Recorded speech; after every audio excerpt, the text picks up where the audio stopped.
Let's assume we have a company where we use different service car and different vendors. We transport maybe to different shops, so we are using different location. In that example, I would like to plan in my simple MRP with running the planning for transfer orders first, because I have a main location, my production location, that's where I'm producing, where I'm buying to, and my main inventory. It could also be just an inventory, and from that I'm distributing out items around the world. Therefore, I have in my simple MRP, I have a template in here where I want to calculate transfer orders to, for example, safety stock. I could also transfer them to 0 or whatever. In this example, to safety stock, and I made a template where I don't look at production items. This means this template is without the location code production. So I'm planning according to, according to 0 on the template. I named it wrong. I'm suggesting quantity to order automatically, and I'm planning with location filter, not production. So I'm looking at all the other locations around my shops, my service car, everything that I'm pushing items to from my production location, because I want to plan on my production location afterwards. Now, in this example, I have one item to service car number 1. This means I would expect service car number 1 to come back on my inventory to pick up this one item. So service car number 1 is here. I will expect this one to come back on inventory. But the issue is, of course, the one item that he needs is a tube. It's the tube up here that he wants to fill into his truck, like this.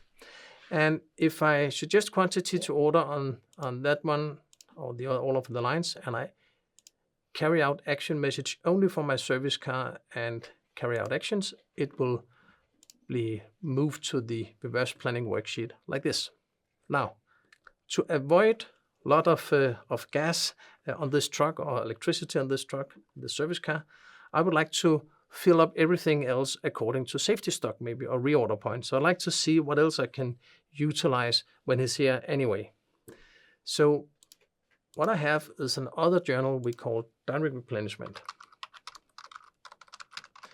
And direct replenishment is meant to show me all items within a specific filter, specific criteria. So now I would like to look at all the items that I've made stock keeping units for this car. So for each service car, I could make stock keeping units with min-max or safety stock reorder points to control what should be in that car. So what I do now, I will say calculate direct replenishment. I will use a template which is transfer orders. So I would like to transfer to reorder point plus reorder quantity, just to see what we could put in here.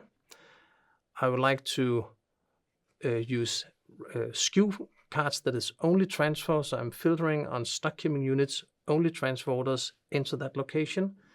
And I want to make sure, looking at my template card, I want to make sure that I don't delete the lines that I already planned. So this skip if already planned checkmark, I'd like this one to be set.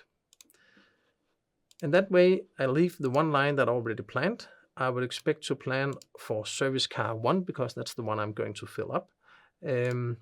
So now I will see all the lines for all the item here in the car.